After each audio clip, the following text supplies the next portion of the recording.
ये राजा भरत की जन्मभूमि है। इस देश के नदी नालों का नाम सब ऋषि मुनियों के नाम पर है, देवी देवताओं। तुम्हारा मजहब अगर यहाँ बना होता तो नदियों का नाम तुम्हारे मजहब के जैसा होता।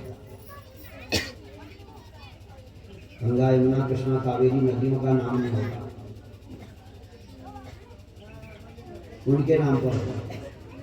तो कई बार जवाब लग जाने के बाद भी आसुरी प्रवृत्ति राक्षसी प्रवृत्ति के कारण नहीं मानते लोग।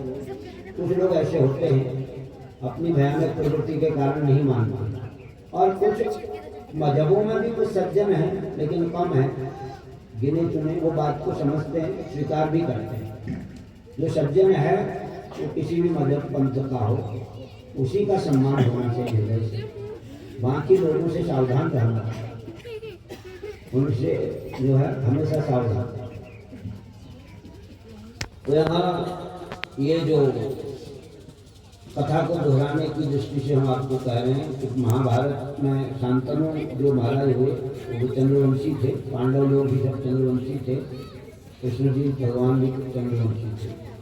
तो जो ये 10वें स्कंद है, अभी कथा को दोहराया जा रहा है कि 10वें स्कंद में जो कथा हमने सुनी उसमें वसुदेव जी की धर्मपत्नी देवकी उनके गर्भ से 8 पुत्र और 8वां पुत्र के रूप में श्री कृष्ण प्रकट हुए हैं। गोकुल में नंद बाबा के घर पहुँचाए गए हैं, उतना का संहार किया है, सबकासुर, तनाव, बकासुर, पश्चासुर आदि जंतुओं का संहार किया है। फिर बाद में जब वहाँ वो धमाका हुआ था, पेड़ उखड़ा था बिना आधी तूफान के, तो तब फिर वृंदावन का त्याग किया था, गोकुल का त्याग किया था, वृंदावन में बस गए थे।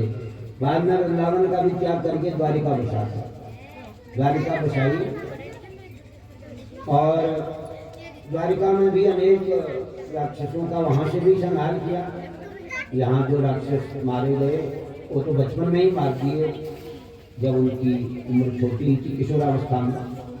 ये सारे जो धेनुकासुर आदि हैं, धेनुकासुर, ब्रह्मासुर, दावानल, ये वेद राक्षसी था।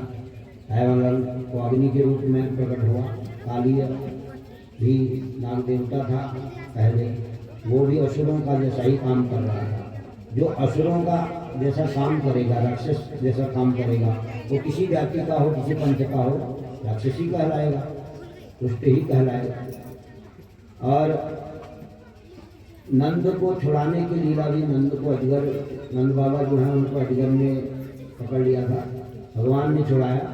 ब्रज कुमारिकाओं को भगवान ने कात्यायनी देवी के का व्रत, और जो ब्रज कुमारिकाएं हैं गोपियाँ, उन्होंने कात्यायनी देवी का पूजन किया था कि हमें भगवान श्री कृष्ण की प्राप्ति हो, हमें कोई परम स्वामी के रूप में हमें प्राप्त हुए। ऐसा तो कात्यायनी देवी ने उनकी इच्छा पूरी की, इसलिए आजकल के भी बालक बालिकाओं को कात्यायनी माता की और गौरी माता की उपासना करनी चाहिए, व्रत अनुष्ठान करना चाहिए, ये बताया गया।